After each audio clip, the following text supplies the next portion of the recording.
Assembly session ఎటు వెళ్తున్నారండి? Assembly session attend అవుతారా? అసెంబ్లీ సమావేశాలలో ఇప్పుడు నేను ఇంతసేపు ప్రజెంటేషన్ ఇచ్చాను. ఈ ఇచ్చిన ఇంతసేపు ప్రజెంటేషన్ నాకు అసెంబ్లీలో కూడా ఈ మాదిరిగా ఇవ్వగలిగితే ప్రజల సమస్యలు బయటికి వస్తాయి. ప్రజల సమస్యలు మనం చెప్పగలుగుతాం. నీకు లేదు 175 మందిలో నువ్వు ఒక ఎమ్మెల్యేవు, నీకు ఇంతే సమయం ఇస్తాం 5 నిమిషాలు అందరితో పాటు, దాంట్లోనే నువ్వు చెప్పాలా అని అంటే ఎవడు చెప్పగలుగుతాడు? ఏమని చెప్పగలుగుతాం?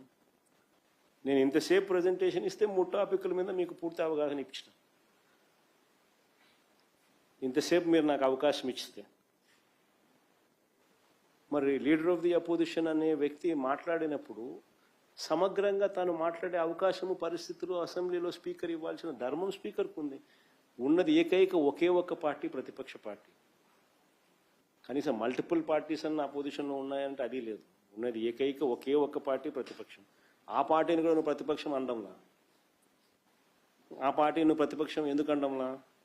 ప్రతిపక్షం నువ్వు అన్నావు అనుకో, ఎంతమంది ఎమ్మెల్యేలు ఉన్నా కూడా ఆ ప్రతిపక్షానికి ఒక నాయకుడు అనేవి ఉంటాడు, ఆటోమేటిక్గా ప్రతిపక్ష నాయకుడు అవుతాడు. ఆటోమేటిక్లీ ప్రతిపక్ష నాయకుడు అయినాడు అని అంటే ఆయనకు నువ్వు సభా అధ్యక్షునితో సమానంగా మైక్ ఇవ్వాల్సి వస్తుంది. అది ఇవ్వడం నీకు ఇష్టం లేదు కాబట్టి అసలు ప్రతిపక్షమే లేదంటున్నావు.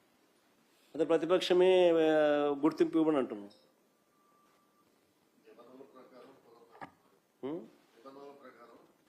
అదే చెప్పేది. అంటే బేసికలీ ప్రజల గొంతు వినపడకూడదు,